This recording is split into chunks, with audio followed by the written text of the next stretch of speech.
And we begin tonight at 6 at the Indiana State House, where lawmakers have now revealed a new budget deal that includes major changes to Indiana's tobacco tax. Lawmakers are trying to make up a more than $2 billion shortfall that's expected in the revenue for the budget. So where's that money going to come from? They think they might have come up with an answer. Emily Longnicker's at the State House tonight, less than 2 hours after this announcement today. So Emily, please tell us, where do things stand right now?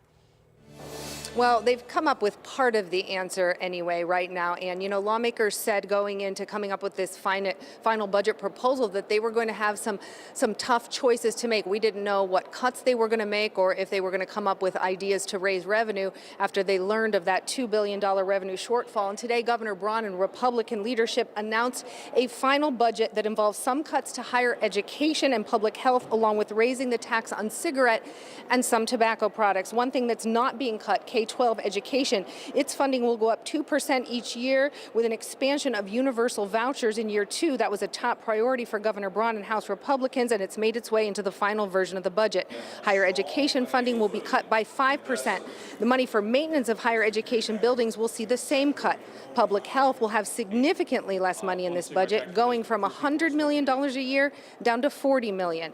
To raise revenue to cover the shortfall, lawmakers are raising the tax on a pack of cigarettes to $2, and taxes are also going up on other tobacco products. One tax the budget doesn't touch, the income tax. It will still continue to go down by 2027. Governor Braun and Republican leadership said the budget funds priorities while staying within the state's means, admitting even with the cuts, the state still comes up short. Trying to come up with a way to fund a budget with a $2 billion shortfall in the fiscal forecast was, frankly, one of the more challenging things that I think we've ever done. It obviously creates some pretty difficult hills to climb, but Indiana fiscally is in a fantastic place and able to rebound from a challenge like this, and we are grateful for that. And Democrats said that they still need to digest what was presented here this afternoon because they were not consulted on this budget proposal. Take a listen. We've got to weigh just how public education and the needs of our children are being met.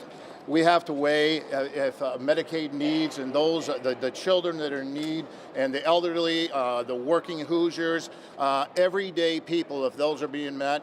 I did hear the word within their press conference of collaboration.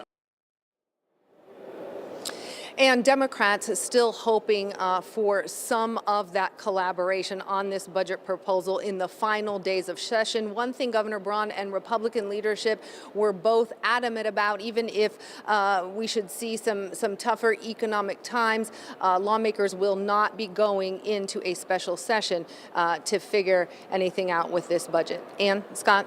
And we know you'll continue to cover it for us. Emily Longnicker reporting live. Thanks so much.